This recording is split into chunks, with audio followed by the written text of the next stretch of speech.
할렐루야. 주의 손길로 세워집시다. 아멘. 하나님이 우리를 매일매일 세워가고 있음을 감사합시다.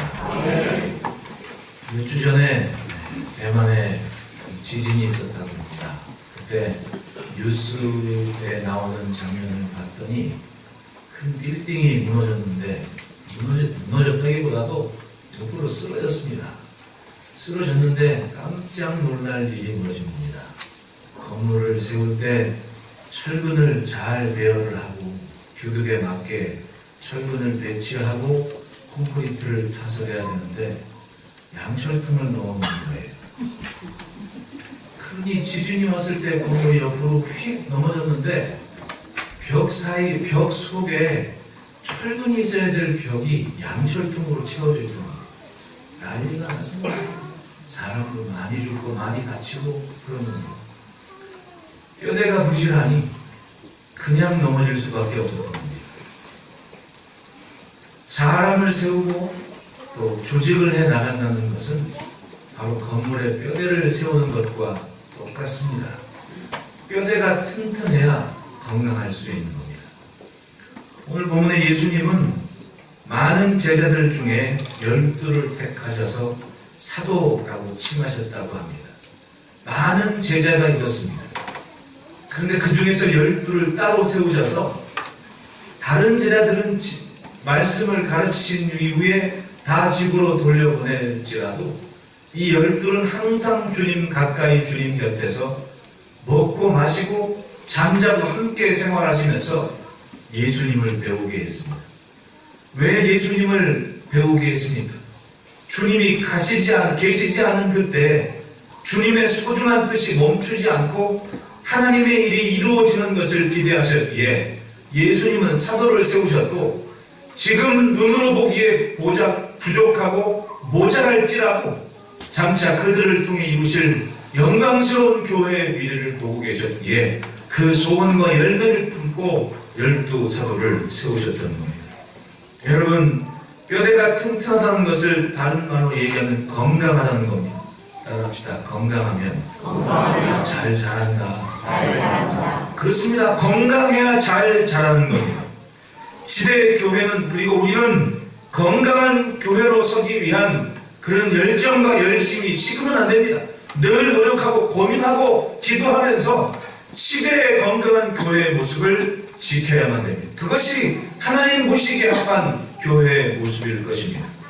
초대교회가 왜 부흥을 했습니까? 그들은 그리스도의 말씀을 그대로 들으며 그 말씀으로 무장을 했습니다. 주님의 말씀이 멈추지 않는 삶이 됐습니다.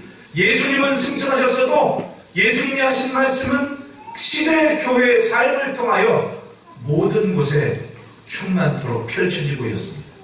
믿은 것이 있는 그대로 나타나기 시작했습니다. 그 토대를 형성한 사람들이 바로 초대교회 7집사였고 그 7집사는 바로 주님께서 세우신 사도들과 함께 교회를 지키며 열심히 일했던 겁니다. 특별한 목적을 갖고 구별되이 세움을 받은 겁니다. 바로 이것이 예수님의 리더십이었던 겁니다. 장차 이루어질 일을 기대하면서 많은 제자 중에 특별히 밤새도록 기도하며 제자들을 따로 불러 세우셨던 겁니다. 많은 사람들이 병고침을 받고 능력을 체험했습니다. 하지만 주님은 그 병고침을 받고 능력을 체험한 사람들을 불러서 사도로 세우시는 것이 아니었습니다. 오히려 그 사람들은 잘 가르치고 집으로 돌려보냈습니다. 그런데 이 12명의 구별된 자들은 매일매일 함께 먹고 마시면서 잠자리도 같이 하시면서 진리를 가르쳤습니다. 주님의 뜻을 알아듣게 설명해 주셨습니다. 비유로 말씀하셨다가도 12명에게는 따로 각별하게 설명을 해주셨습니다. 주님과 함께 생활하는 삶 자체가 살아있는 교육이었던 겁니다. 그리고 그들은 장차 이루실 주님의 교회의 아름다운 모습을 이루어 갔습니다. 그렇습니다. 가까이에서 보게 하셨고 듣게 하셨고 먹고 나누면서 주님의 밥상에서 주님의 몸을 배웠고 주님의 생명을 배운 겁니다. 훈련이란 그렇습니다. 엄연히 과정이 다르고 그리고 배우는 것이 다릅니다. 군에 입대를 하면 사병들이 훈련받는 것과 장교가 훈련받는 것은 엄연히 다르지 않습니다. 목적이 있기 때문에 그런 겁니다. 보는 그림이 있기 때문에 그것에 맞게 훈련을 하고 가르치는 겁니다. 미국이 베트남과 전쟁을 할 때에 할무어 중령이 굉장히 유력한 지도력을 보인 전쟁이 있었습니다. 당시에 할무어 중령이 이끄는 대대 병력이 약 300명 넘는 인원이었는데 급작스럽게 베트남군의 패배를 모르는 아주 유명한 장군의 정규군과 전투를 하게 된 겁니다. 그때 헬기를 타고 공수되어서 진지를 구축하고 전투가 시작됐는데 정말 치열하게 다가오는 그런 수천의 병력들을 기막힌 전술로 막아낸 그런 승전의 사건이 실화였습니다. 그런데 어떻게 300명의 군사를 가지고 수천의 전국 정규군을 이길 수 있었느냐? 알고 봤더니 이 사람의 훈련 방법이 있었던 겁니다. 전투가 벌어지면 적군이 계속해서 공격을 하는 게 장교들을 먼저 공격을 해서 죽이는 겁니다. 그때 월남전에 참전하셨던 분도 우리 교회 두 분이 계시지만은 월남전에 다녀왔던 그 선생님이 그 도덕 선생님이 중학교 때 그 얘기를 하시더라고요. 소위만 보면 죽였대요. 소위만 보면. 이 전투모에 계급장에 바쁠 때만 있으면 무조건 타격이 돼가지고 그냥 죽는 겁니다. 처음 와서 잘 모르고 장교고 소대장이고 지휘권이 있으니 소위만 무조건 쏘면 그냥 죽는 겁니다. 그러니까 막 전시에 갑자기 소위 임명받는 그런 일도 있어가지고 당신이 그때 소위됐다고 그렇게 말씀하시더라고요. 계속 지휘관이 죽어나가는 겁니다. 그걸 보고 이 할무어 중령이 자기의 병력을 통솔할 때에 훈련을 막 하다가 소위가 없는, 소대장이 없는 상황을 만들어버린 겁니다. 그러면 그 다음 높은 계급이 소대장 역할을 빨리빨리 하라고 그렇게 훈련시킨 겁니다. 지휘관이 뵀을 때 바로 그 다음 계급이 지휘관. 이거를 평상시에 훈련해서 이제 막 군대 온 초임부터 저 위까지 지휘 체계가 흔들림이 없는 그런 부대를 만들어버린 겁니다. 그러니까 전투가 벌어졌을 때 공백이 없이 지휘 체계가 이어지는 군대를 만든 겁니다. 결국은 그런 훈련이 수적으로 상대가 되지 않은 열세 속에서도 승리할 수 있는 비결이었음을 훈련이 그런 얘기를 해주고 있는 겁니다. 훈련이란 그렇습니다. 특별한 목적을 가지고 아직 오지 않은 거지만 올 일을 준비하며 대비하며 훈련을 시키는 겁니다. 그렇게 일꾼을 세워가는 겁니다. 사람을 볼 때 지금을 보는 것이 아니라 장차 이루어질 일을 준비하며 그렇게 일꾼을 훈련시키고 세우는 겁니다. 예수님의 구별된 12명은 그렇게 주님의 목적을 가지고 세움을 받은 겁니다. 오늘날의 교회도 그렇습니다. 다가올 미래를 생각하지 않으면 다음 세대를 준비하는 배려가 없으면 교회의 미래는 그리고 조국의 미래는 어두워질 수밖에 없는 겁니다. 그것이 우리의 현실입니다. 예수 믿고 천국 갑니다. 그것이 전부겠습니까? 분명히 우리의 삶은 이 땅에 살게 하신 사명이 있는 겁니다.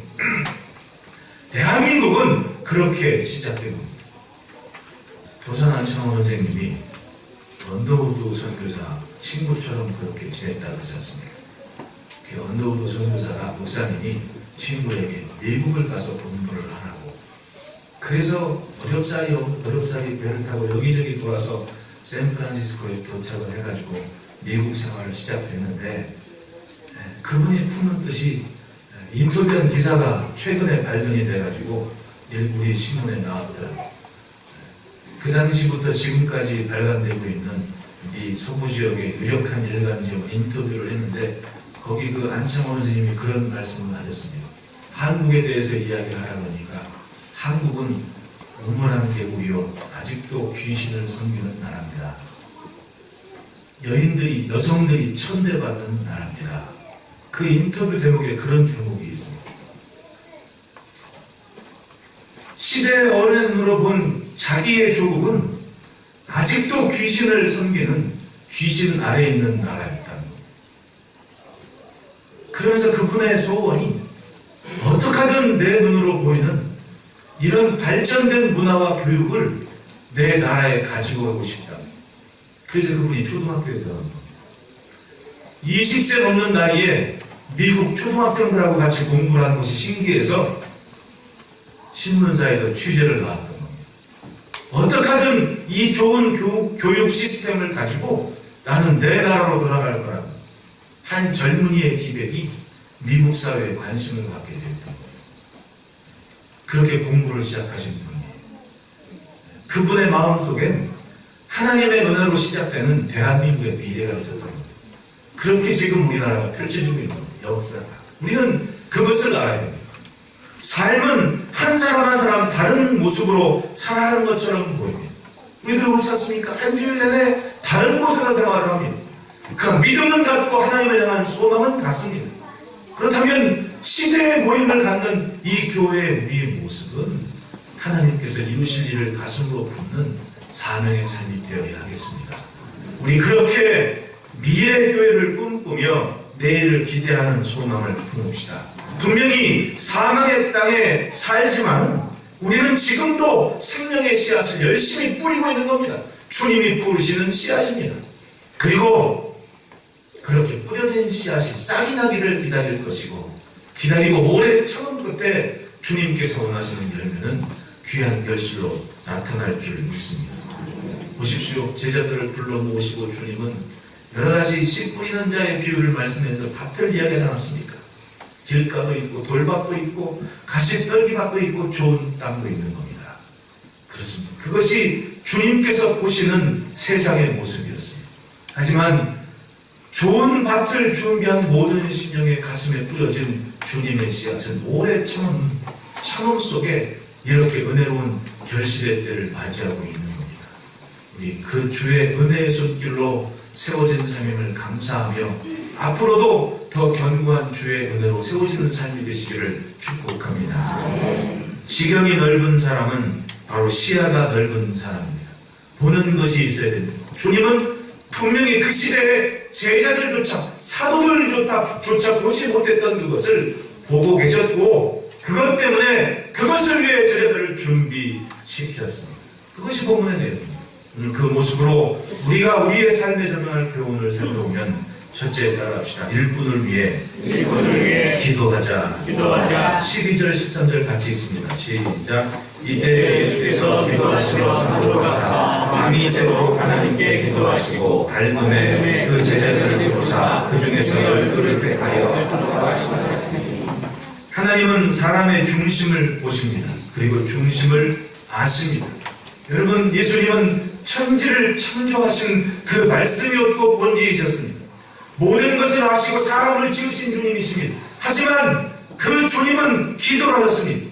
일꾼을 뽑기 위해서 제자들 중에 사도 12를 세우시기 위해서 밤이 새도록 하나님께 기도를 하셨다. 사람을 세운다는 것이 그렇게 중요한 겁니다. 밤이 새도록 기도하시면서 주님께서 바라보시는 내일 미래를 기대하는 마음으로 그렇게 간절히 기도하고 제자들을 세우셨던 겁니다. 요한복음 15장 16절에 너희가 나를 택한 것이 아니요 내가 너희를 택하여 세우나니 이는 너희로 가서 열매를 맺게 하고 또 너희 열매가 항상 있게 하여 내 이름으로 아버지께 무엇을 구하든지 다 받게 하려 함이라. 목적을 가지고 주님께서 택하여 세우신 겁니다. 제자들이 사도가 되겠다고 주님을 찾아온 것이 아닙니다. 밤이 새도록 기도하며 모인 제자 중에 12를 따로 택하여 부으셨습니다. 무엇을 위해서? 열매를 맺게 하기 위해서 그들을 세우셨다고 합니다. 즉 주님은 이미 그들을 통해 맺을 열매를 바라보고 계셨던 겁니다. 신통하고 신기하게도 주님의 기도 속에 세워진 제자들은 주님께서 바라보신 그 열매를 맺는 삶이 됐습니다. 그 열매가 시대의 교회 아니었습니다. 어떤 제자는 아프리카로 갔습니다. 어떤 제자는 스페인으로 갔습니다. 어떤 제자는 로마로 갑니다. 어떤 제자는 배 타고 인도로 갔습니다. 제가 가만히 생각을 해봤습니다. 성경에 귀한 나드 한 옥합을 가지고 깨뜨려서 예수님의 발에 부으면서 예수님의 죽으심을 기념했던 막달라 마리아 있지 않습니까? 그 나드 향이 어디서 나는 겁니까? 인도에서 나는 겁니다. 그렇다면 당시 예루살렘 안에는 아프리카건, 인도건, 유럽이건 보십시오. 예수님 당시에 예수님 승천하시고 초대교회의 유력한 역할을 감당했던 바나바는 키프로스 구브로 사람이었습니다. 해상 무역을 했던 유력한 상단 가문이었습니다. 근데 그 사람들이 예루살렘에 집 짓고 집 사고 거기 친척이 사는 겁니다. 조카가 뭡니까? 마가 아닙니까? 그 마가의 다락방 결코 작은 집이 아닌 겁니다. 그렇게 따지면 세계 각국의 상단과 상인들이 예루살렘에 모여든 겁니다. 예수님 승천하시고 예수님께서 보게 하신 것이 땅끝이었고 영혼을 구원하여 제자삼을 하는 주의 말씀을 가슴으로 품고 모여 기도하고 예배했던 제자들은 무슨 생각했겠습니까? 저 사람 어디서 왔는가? 인도라고 가보지 못했지만 가봐야 할 거 아닌가? 복음을 들고 가자. 배 타고 인도로 가는 겁니다. 저 사람 거기 왔는가? 아프리카 아닌가? 피부색은 다르고 생김새는 달라도 주님께서 땅끝으로 가야지. 그리고 이디오피아로 이집트로 그렇게 주님 말씀을 품고 간 겁니다. 그것이 뭡니까? 주님께서 열매를 맺게 하시려 합니다. 열매를 보시고 기도하면서 세웠던 제자들은 그렇게 주님의 기도처럼 주님의 뜻대로 복음을 전가하며 영혼을 구하여 제자 삼기 위해 땅끝을 바라며 전진을 했던 겁니다. 그 열매가 바로 우리 아닙니까? 언젠가 중학교 때 국사 시간에 보면은 신라에서 경교에 십자가가 나와 있다고 발견됐다고 그 혼자 막연한 추측을 합니다. 저만 그런 추측을 하는 게 아니라 그런 추측을 하는 학자들이 굉장히 많이 있습니다. 뭐 삼국사기나 뭐 이런 얘기를 보면 인도의 공주가 배 타고 시집 와가지고 왕족이 됐다 뭐 이런 얘기 하지 않습니까? 이게 연결이 되는 겁니다. 야, 예수님의 제자 도마가 인도까지 가서 복음을 증거했다는데 그런 영향력이 어찌어찌 한반도에 자리하게 됩니다. 중국을 보십시오. 종교회의에서 이단으로 정죄받은 일단의 무리들이 기거할 것이 없어 결국은 중국 땅까지 돌아왔습니다. 그리고 황제의 도움 안에서 복음을 전가하기 시작했습니다. 서안에 가면 지금도 그 비문이 기록되어 있는 곳이 있습니다. 생각이 하다, 그렇구나. 하나님은 정말 기막힌 하나님의 시간에 북으로 남으로 사방으로 하나님의 종들을 이 땅에 보내셔서 한반도를 복음을 포위하셨구나. 그렇게 복음이 이 땅에 뿌리 내려진 겁니다. 무엇입니까? 주님이 너희가 나를 택한 것이 아니라 내가 너희를 택하여 세워나니 이는 너희로 가서 열매를 맺게 하고 또 너희 열매가 항상 있게 하여 내 이름으로 아버지께 무엇을 구하든지 다 받게 하려 합니다. 주님의 말씀을 품고 사도로 세움받은 이들이 생명과처 뿌린 복음의 씨앗들이 그렇게 세계 각국 방방곡곡 우리에게까지 주님의 열매가 되어 나타나게 하신 겁니다. 할렐루야. 신기한 주의 은혜와 도우심 위에 우리가 서 있는 겁니다. 여러분, 믿음의 이름 들었습니다. 자기가 원해서 할 수 있는 일이 아닙니다. 왜냐하면 내가 원해서 한다면 내가 하기 싫으면 안 할 수 있기 때문에 그렇습니까? 분명히 주님께서 택하여 세우셨습니다. 주님의 밤을 새워 하나님께 기도하는 그 기도 속에서 세워진 인생이었습니다. 하겠다고 자원한 것도 아니었습니다. 그냥 불러 세우셨습니다. 제자들은 그냥 따라만 갔습니다. 따라다니면서 얼마나 뻘쭘한 짓도 많이 했습니까? 괜히 엄하게 막 칼도 빼들고 화도 내고 주님은 그걸 다 지켜보시고 그냥 같이 밥 먹고 같이 입고 같이 다니고 같이 전도여행 다니고 예수님의 삶을 그대로 보게 하신 겁니다. 승천하신 후에 성령 받았고 깨달았습니다. 내 삶이 승천하신 주님의 삶이구나. 그렇게 제자들은 주님께서 원하시는 길을 걸었던 겁니다. 무엇 때문입니까? 예수님은 이미 그들을 통해 맺게 될 열매를 바라보고 기도하심으로 그 제자들을 세우셨던 거예요. 오늘 우리도 그렇습니다. 일꾼을 세울 때 세워지는 일꾼을 위하여 정말 믿음으로 축복하며 기도합시다. 4월 3일이면 우리 교회 또 임직식을 합니다. 3년 만에 임직식인데 굉장히 성대한 잔치가 될 겁니다.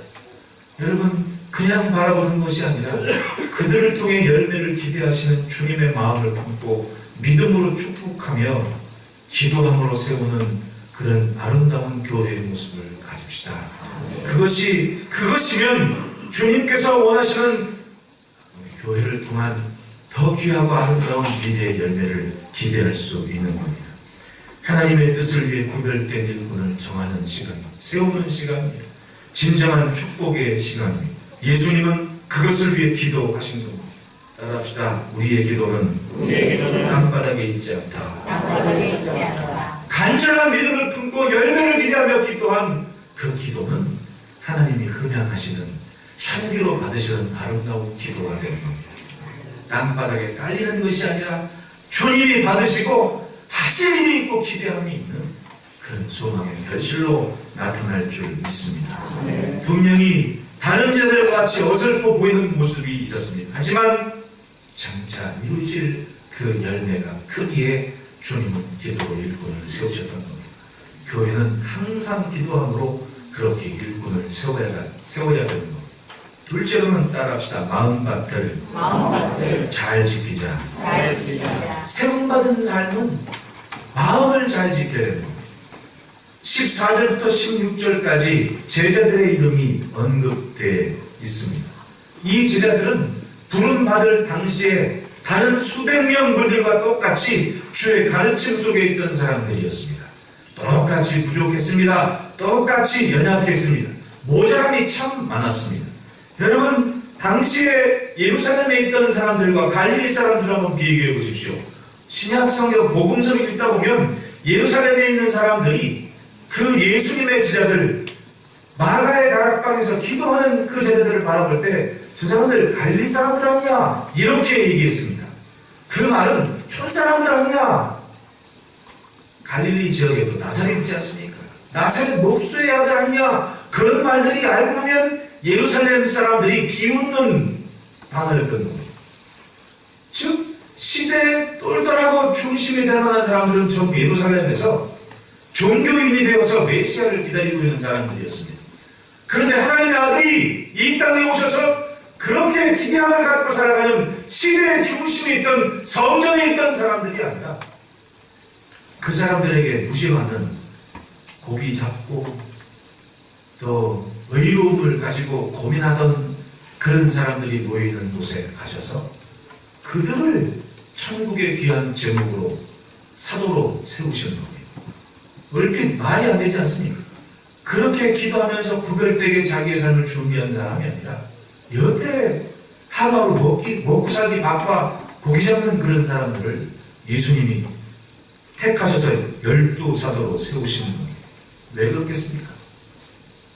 구별되게 산다고 열심히 성전 안에 살아갔지만 그들은 자기들만의 성전을 가지고 있었습니다. 하나님의 아들이 오셔도 그 아들이 있을 자리가 없을 만큼 사람들의 생각과 마음으로 똘똘 뭉친 그런 성전을 갖고 있었습니다. 오죽하면 예수님이 그 성전을 보시고 우셨겠습니까? 오죽하면 그렇게 열심히 섬기는 성전의 모습 보시고 이 성전을 허락하라 내가 사흘 만에 도로 세우겠다라고 말씀하셨겠습니까? 그것이 시대의 교회의 모습이었던 겁니다. 예수님은 그들을 제자로 부르시지 않으셨습니다. 오히려 갈릴리에서 고기 잡으면서 하는 이들을 제자로 불러 세우셨습니다. 무엇 때문입니까? 그들은 주님을 기대하는 마음에 온전함이 있었던 거예요. 온전한 마음으로 주님을 기대하고 사모할 수 있었습니다. 눈앞에 보이는 주님의 이적과 귀에 들리는 주의 말씀에서 하나님의 아들이 오셔서 자신들의 삶을 위로하고 계신다는 것을, 자기들의 인생을 터치하는 것을 느꼈고 믿었습니다. 그래서 고기 잡는 배도 위로하고 그물도 던져버리고 일꾼들과 부모님을 위로하고 예수님을 따라다니면서 세우신 대로 세움을 받은 삶을 지켰던 것입니다. 여러분, 하나님의 사람의 마음, 하나님이 사용하시는 인생들의 마음이 온전한 마음이 있어야 됩니다. 제자들에게 다른 군중들을 다 돌려보내시고 씨 뿌리는 자의 비유를 다시 설명해 주시지 않습니까? 그 설명에서 분명히 말씀하신 것은 좋은 밭에 뿌려진 씨앗은 30배, 60배, 100배의 결실을 맺는단다. 그 말씀을 해주셨습니다. 그렇지 않습니까? 마음밭이 좋아야 됩니다. 내 마음을 내가 지키지 않으면 남이 지켜주지를 않는 겁니다. 스스로가 좋은 밭이도록 개간하고 갈아엎고 하나님의 말씀이 뿌리며 잘 자랄 수 있도록 열매를 맺도록 지켜야 될 책임이 나 자신에게 있습니다. 마주보고 인사합시다. 마음 빼앗기지 맙시다. 네, 사람 마음을 잘 지켜야만 돼요. 엉뚱한데 마음 빼앗기면 있을 곳에 있지를 않은 거예요. 있을 곳에 있지를 않게 됩니다. 있어야 할 곳에 있지를 못하게 됩니다.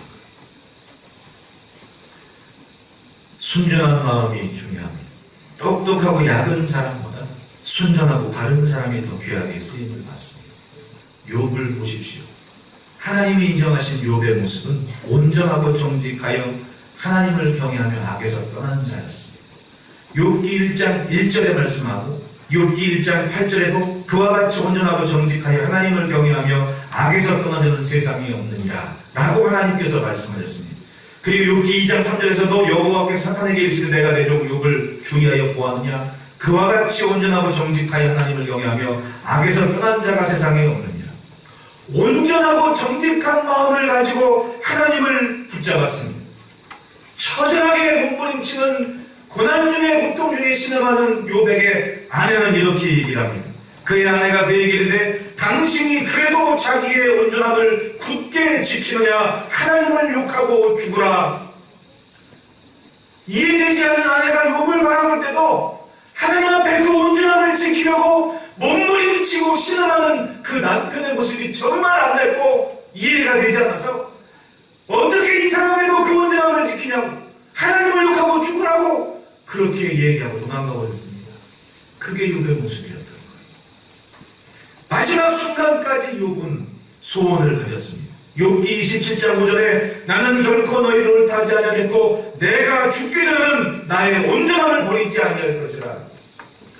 하나님 앞에 정말 중요한 한 가지 내 마음의 순전함, 내 마음의 온전함을 망가뜨리지는 않겠나.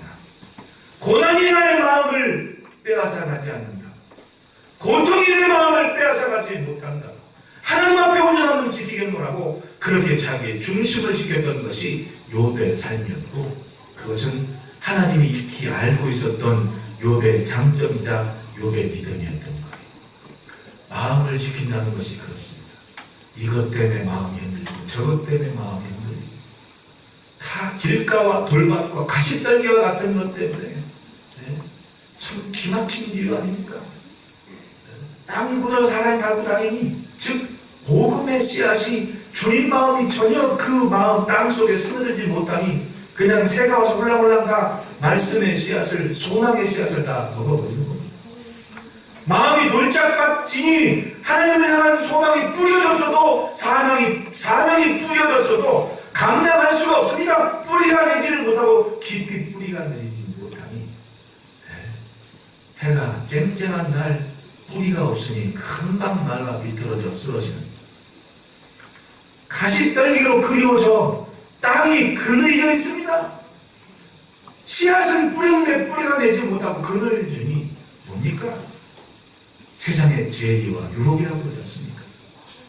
세상의 재물과 염려와 근심이 하나님의 소망의 씨앗을 뿌리내지 못하게 하니 금방 시들어버립니다. 그러나 개간하여 좋은 밭을 준비한 거기에 뿌려진 주님의 사명과 소망은 30배, 60배, 100배의 결실을 맺게 되는 겁니다. 할렐루야. 그러니 여러분 마음밭을 잘 지키시기를 축복합니다. 내 마음 남이 지켜주지 않는다. 내 마음은 내가 지켜야 되는 거예요. 마음밭은 내가 지켜야만 되는 거예요. 제자들은 그렇게 순전한 자기의 마음밭을 지킬 수 있었던 겁니다. 보십시오. 마음밭을 잘 지켰던 베드로는 예수님 3번이나 부인했지만 마음을 돌이켜 회개하며 주님께서 원하시는 정말 아름다운 사명의 삶을 감당할 수 있었습니다. 예수님은 그것을 위해 기도하셨다고 하지 않습니까? 그런데 가룟 유다를 보십시오. 16절에 예수를 팔자더라는 주님을 팔아버리는 제자가 됐습니다. 왜 주님을 팔았습니까? 마음을 지키지를 못했습니다. 여러분, 요한복음 13장 2절의 말씀 읽어보겠습니다. 시작. 마귀가 벌써 시몬의 아들 가룟 유다의 마음에 예수를 팔려는, 마귀가 그 마음에 예수를 팔 생각을 넣었다. 내가 내 마음밭을 지키지 못하면 사탄이 그 마음에 무슨 생각을 심어 넣어서라도 주님을 거스르게 하고 주님의 뜻을 대적하게 만듭니다. 마음의 순전함을 잘 지키면 주님께서 정말 기막힌 생명과 구원의 역사를 이루어갈 때 칼빼기로 덤벼서 그 일을 방해하는 일을 했다 할지라도 돌이켜 회개하며 기어이 주님이 원하시는 30배, 60배, 100배의 결실을 맺는 제자가 되고, 그래서 마음이 중요한 것. 여러분, 주의 성령 안에 직분을 받고 함께 예배한 우리의 삶, 무엇보다 마음을 잘 지켜가시기를 바랍니다. 하나님께서 하시는 그 일에 마음을 두고 마음을 지킬 때에 그 마음이 곧 30배, 60배, 100배의 결실을 맺게 되는 겁니다. 우리는 분명히 주님께서 이루실 일을 품고 기도하며 살아야 됩니다. 우리의 마음에 품은 주님께서 하시는 아름다운 일이 풍성한 결실이 되어 나타나기까지 멈추지 않고 사명을 감당합시다. 그리고 셋째로 따라합시다. 믿는 것을 나타내자. 17절부터 19절까지 같이 읽습니다. 시작. 예수께서 그와 함께 내려오사 평지에 서시니 그 제자의 많은 무리와 예수의 말씀을 듣고 병 고침을 받으려고 유대 사방과 예루살렘과 도로와 시돈에 향하로부터 더러운 귀신에게 대인하는 받는 자들도 고침을 받으며 온 우리가 예수를 만나려고 힘쓰니 이는 능력이 예수께로부터 나와서 모든 사람을 하게 합니다. 예수님은 주님께서 무슨 일을 하시는지 또 하셔야 할지 분명히 알고 계셨습니다. 그래서 많은 제자 중에 12를 따로 사도로 세우셨습니다. 세워지는 하나님의 교회를 위해 일꾼을 세우신 겁니다. 사람의 눈으로 볼 수 없는 귀한 역사의 현장을 이미 주님은 보고 계셨습니다. 그 제자들이 곳곳에 흩어져서 사명을 감당하여 세우실 주님의 교회를 이미 보고 계셨습니다. 가이사라 빌립보에서 베드로가 주님께 고백하지 않았습니까? 주는 그리스도시요 살아계신 하나님의 아들이시니이다 라고. 그 순간 예수님은 시몬의 이름을 내가 반석이다, 베드로라 부를 것이다. 그리고 이 반석 위에 내 교회를 세울 것이다. 주님을 향한 간절한 주님 마음에 딱 맞는 신앙 고백을 바탕 해서 장차 세우실 주님의 교회를 이미 보고 계셨던 겁니다. 그러니 얼마나 먼 곳을 바라보고 계셨던 겁니까? 그것을 보고 계시면서 이 땅에 주의 일꾼들을 세우셨던 겁니다. 이미 보고 계셨습니다. 기막힌 구원의 손길을 이미 보고 계셨던 겁니다. 열방이 하나님께로 돌아오는 그것을 이미 보고 계셨던 겁니다. 그래서 아브라함이 열국의 아비라는 아브라함이 된 것 아닙니까? 하나님께서 하시던 일을 차곡차곡 이루어 가셨고, 예수님은 그것을 더욱 확실히 하시기 위해서 12명의 사도를 세우셨던 겁니다. 지금도 마찬가지입니다. 교회를 통해 주님께서는 여전히 주님의 일을 하고 계십니다. 그래서 여전히 교회는 일꾼을 세우고 미래를 기대하며 축복하며 소망 가운데 주의 몸된 교회를 지키고 있는 겁니다. 여러분, 우리가 감당하며 믿는 모든 것이 열매로 나타나는 축복의 통로가 되시기를 축복합니다.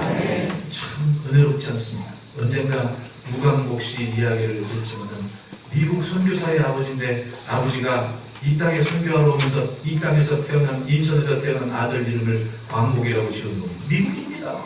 그런데 이름을 광복이라고 지은 거 아닙니까? 남의 나라의 나라 빼앗기고 서름 속에 있는 곳에 복음을 지은 거 하면서 같은 소원을 푼 겁니다. 아들이 낳는데 네 이름을 이제 광복이라고 모르겠다. 복음을 증거하는 그 땅의 미래를 함께 품고 축복하며 기대한 겁니다. 여러분, 대한민국은 그렇게 시작된 거예요.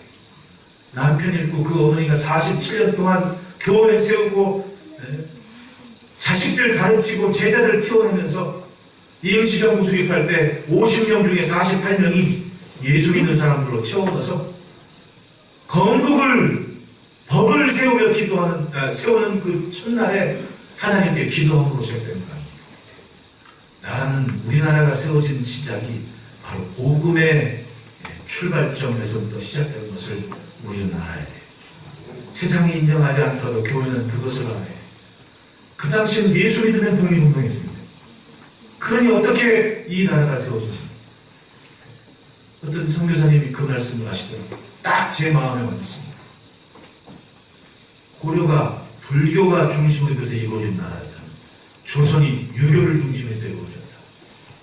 조선은 고려를 이은 나라가 아니다. 새로 대국이잖아. 그럼 대한민국이 조선을 이어갔냐? 그건 아니죠. 대한민국의 시작은 이 땅에 복음을 들고 선교한 선교사님들의 피 흘림 속에서 그들의 은혜로운 가르침 속에서 글 배우고 공부하고 조국의 미래를 품는 일꾼들이 청년이 되어서 독립운동하면서 그렇게 시작된 나라가 대한민국입니다. 그러니까 대한민국의 출발은 복음이었다. 어쩜 내 마음이 어쩜 그렇게 소중해지는지 맞습니다. 대한민국의 시작은 출발점은 조선이 아니에요. 복음인 겁니다. 복음. 유교가 아니라 성경의 가르침에서 소망을 품는 이들이 나라 찾자고 운동하면서 세워진 나라가 대한민국인 거예요. 시대의 교회가 꿈꾸고 소망한 소원의 열매를 지금 우리는 누리고 있는 겁니다. 장차 어떤 일이 우리 위에 벌어지겠습니까? 오늘 신문 보니까 북한 저 압록강 주변에 있는 북한 주민들은 난리가 났답니다. 왜냐하면 사람들이 소문이 들기 시작했대요. 중국군이 쳐들어온다고 소문이 들었답니다. 중국군이 쳐들어온다고 그래서 세관 다 철수하고 문 걸어잡고 조금 있으면 중국군이 쳐들어올 거라고 그렇게 소문이 나가지고 돌아간다고 해요. 민심이 흉흉하고 어지러우면 무슨 일이 언제 어떻게 벌어질지 모르는 거 아닙니까? 여러분 언젠가 신에게서 온 사나인가 무슨 북한의 실상 영화로 나왔을 때 영화 마지막 즈음에 그 지하교회 할머니 한 분이 기도하는 장면이 나옵니다. 그분의 소원이 뭐였습니까?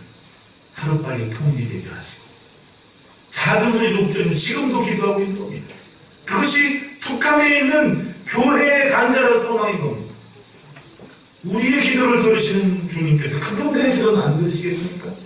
나는 인식하지 못해도 저들의 기도가 간절하다면 언제 어느 순간에 그 기도의 응답이 갑자기 우리 앞에 이루어질 수도 있는 거 아니겠습니까?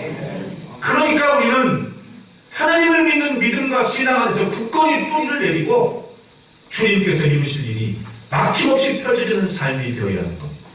마주보고 인사합시다. 믿은 것을 나타냅시다. 그렇습니다. 그냥 잘 먹고 잘 살다가 천국 가는 게 우리의 목적이 아닙니다. 하나님께서 살게 하시고 감당하게 하신 아름다운 것을 믿음의 눈으로 바라보며 그 바라보는 것이 이루어지도록 우리가 살아가는 삶이 중요한 겁니다. 우리 이번에 그 순교유적지 답사하면서 제가 하나 깨닫는 게 그겁니다. 박성춘이라는 분이 참 대단한 분이다. 백전이었습니다. 그런데 장티푸스가 창궐할 때 그 미국인 선교사님 손길로 치료를 받은 겁니다. 그 사람만 치료받았습니까? 많은 사람들이 왕실도 그 선교사님의 치료를 받았습니다. 그런데 박성춘이라는 사람은 다른 사람들과 똑같이 생각하지 않았습니다. 고맙습니다 하고 집에 간 것이 아니에요. 그 선교사님이 증거하는 복음, 그분이 이야기하는 예수님의 삶에 자기 인생의 미래를 맡긴 겁니다. 찾아가고 또 찾아가서 기어이 세례받고 장로까지 됐습니다. 그 선교사님께 백정인 자기 아들을 데리고 부탁을 합니다. 내 자식 인간 만들어 주십시오. 내 자식 사람 만들어 주십시오. 선교사님도 이해가 됐습니다. 사람이 아니냐 왜 사람 만들어 달라고 그럴까? 알고 봤더니 그 얘기가 아니었다는 거예요. 그래서 책임감을 가르치고 기어이 백정의 아들을 의사로 만들어 버린 겁니다. 똑같이 병도 낫고 치료받았습니다. 하지만 생각이 다른 겁니다. 저분이 증거하는 말씀 속에 있는 예수를 통해 어떠한 미래가 내 앞에 펼쳐질지 믿음의 눈으로 바라보고 믿음으로 생각하며 믿음대로 사는 삶이 그에게는 있었던 겁니다. 그래서 백정이 아니라 정말 또 다른 삶이 됐고 그 아들은 의사가 되어서 결국은 조국의 독립을 위해 연길에서 독립운동하는 군위가 됐던 겁니다. 참 신기하지 않습니까? 믿음이란 그런 겁니다. 지금은 잘 모릅니다. 막연해 보입니다. 하지만 놓치지 않고 내 마음을 지키며 주님께서 하시는 일을 기대한다면 믿음의 열매는 반드시 나타나게 되어 있는 겁니다. 우리 그렇게 믿은 것을 나타내는 삶이 됩시다. 소중한 축복의 시간을 앞두고 있습니다. 여러분 기도함으로 마음밭을 지키며 믿은 것을 나타내는 복된 삶이 되시고 또 은혜로운 교회로 삽시다. 기도하겠습니다.